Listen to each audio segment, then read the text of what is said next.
ግን እኔ በፈለኩበት ሰዓት ዛሬ አመት ይመስለኛል ሳዲ ቀይን አስረክብኝ ካላሳሁን መንገዱ ተከፍቷል ምናምን ስላት ብሩን ጨርሽና እቃሽን እጨርስልሻለሁ አስረክብሻለሁ አለችኝ። የቀረውን ብር በሙሉ አስረከብኳት ማለት ነው። አምኛ ስለነበር ማለት ነው። እንዴት ነው በቃውን ግማሹን ሳታስገቢ ሙሉን ብር የምንከፍልሽ ስላት ቤተሰብሽ እቃ ግዙ ብለሽ ብትነግሪያቸው ብሩን ሳጨርሽ ይገዛሉ እንዲህ አለችኝ። በቃ ሊሆን ይችላል አልኩኝና ስላመንኳትም ስለነበር ሙሉ ብር አስገባውላት ማለት ነው። ምንም ነገር ሳይቀር ያው ብዙ እቃን የገዛሁት እሷ ጋር ያለኝ ነገሮች ማለት ሙሉ የቤት እቃን የገዛኋት ያኔ። ቆይ ላሰማችሁ። ቅድም ደውዬ መረጃ የምትፈልጉ መረጃ አለን፣ መረጃ የምትፈልጉ መረጃ አለን። አዎ መጀመሪያ እኔ ትናንትና እህቶቻችን አዳምጫለሁ መጥቷል 400 ሺህ 140 ሺህ የተለያየ ሺህ ገብተው ይሄን በሰጥቻት ይኸው አመት ሆነኝ ልውለድ ትለኛለች፣ እንደዚህ ትለኛለች፣ እንዲህ ትለኛለች፣ እንዲህ ትለኛለች። እኔ የምለው የሰው ልጅ ለካ እኛ ሀብታም ሆኑ እነዚህ ልጆች በጣም ጎበዝ ናቸው። ከኔ ጀምሮ እኔ በጣም ነበር ማደንቃቸው እነዚህ ልጆች። እንዴ ምን ነክቷቸው ነው? ለካ በሰው ገንዘብ ነው እንዴ እንደዚህ ሀብታም የሆኑት? እንደው ሀቢባ እኮ ትናገራለች። እያንዳንዱ ሰው ተለወጠ እኮ ሀብታም ሆነ እኮ የሚባል ነገር ከጀርባው የሰው ላብ አለበት ስትል ነበረ። እኔ እውነት ከሀቢባ አንዳንድ ነገሮችን እረዳለሁ እውነትን ስለምታወራና ከጀርባው የሰው ላብ አለበት ትል ነበረ። እውነትም የሰው ላብ አለባችሁ። ለካ በሀቅ አትሰሩም እንዴ? ሰአዳና ሊምን ነካችሁ? አረ ይከብዳል በጣም ወላሂ። እናንተ ደግሞ ማለት ነው እናንተ ደግሞ 400 ሺህ ብር የ400 ሺህ ብር እቃ ነው የሰጠቻቸው ይች ልጅ። እንግዲህ የ400 ሺህ ብር እቃ ቀልድ እንዳይመስላቸው የዛሬ 3 አመት እንግዲህ ብዙ እቃ ነው ማለት ነው። ይህንን ያክል እስከ ዛሬ ለምን እሷ ጋር አስቀመጥሽ? መጀመሪያ ማለት ነው የመዳም ቅመሞች ስሙኝ፣ መጀመሪያ የሚቀርመው ቤት ነው። ቤታችሁን ግዙ፣ ቤታችሁን ስሩ። የሚገዛም ከሆነ የሚገዛ የሚሰራም ከሆነ መስራት ቅድሚያ ቤቱ ነው። በሂደት ሂዱበት በቃ በሂደት ነው። መጀመሪያ ቤት ነው፣ ከዛ ይቀጥላል ማበጃጀት። ቤቱ ካለቀ በኋላ እቃችሁን ግዙ። እንደዚህ ነው እኮ የሚደረገው። አታውቁም? ግን እናንተ መጀመሪያ እዛ ሚዲያ ላይ ታውታላችሁ አይደለ? ያምራችኋል። ያቃ ተሰበስቡ ትገዙና ቤቱ የለም። ያቃ የት ይሁን እማ ቤት ይግባ። ቤት ኪራይን ብትወስዱት ያን ቤት ኪራይ ስትለቁ ከአንዱ ቤት እቃ ማጓጓዙ ምዳ ነው። ከአንዱ ቤት ስትለቁ አንዱ ቤት ከባድ ነው። ቅድሚያ ላይ ማለት ነው።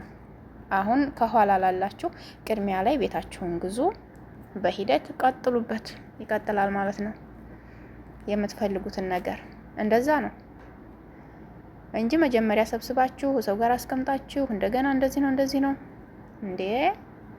አንደኛ ደግሞ ብሯን ሳትጨርሽላት ነው አንቺ እንግዲህ የዛሬ 3 አመት የተገዛ እቃ አሁን ላይ ደግሞ ስታየው እሷም ያጓጓታል ማለት ነው። ብሩን ስላልከፈልሽ ላትሰጥሽ ትችላለች። ብሩን ካሽ ጨርሰሽ ካከፈሻት ልትከዳሽ ትችላለች። አይታወቅም። ግን የሰው ልጅ ደግሞ ቃል ይሻላል ማለት ነው። ቃል ይበልጣል ከምንም በላይ።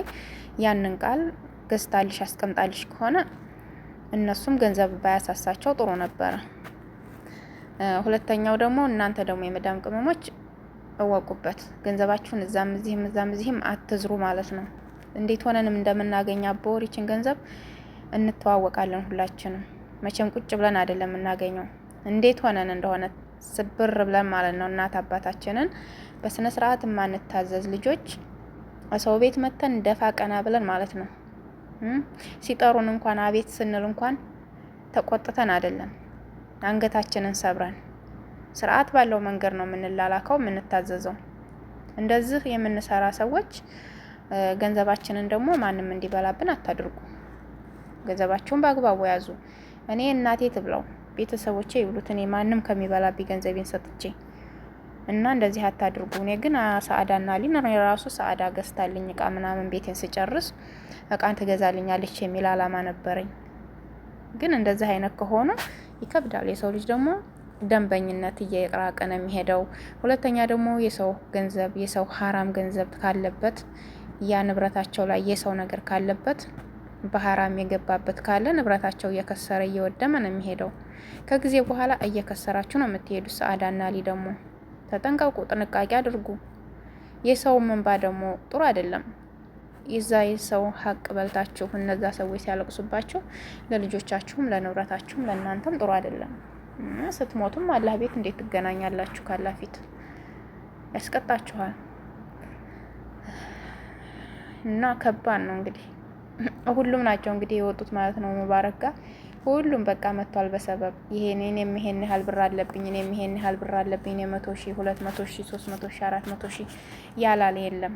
እውነት ይሁን ውሸት አናውቅም። እንግዲህ ሚዲያ ላይ የፈነዳውን ነው እኛ የምናወራውና ይሄንን ያክል የሰው ልጅ እምነት ማጣት ማለት ይከብዳልና ሰዓዳና አሊ ሙባረክ ደግሞ ሲደውልላት አታነሳም።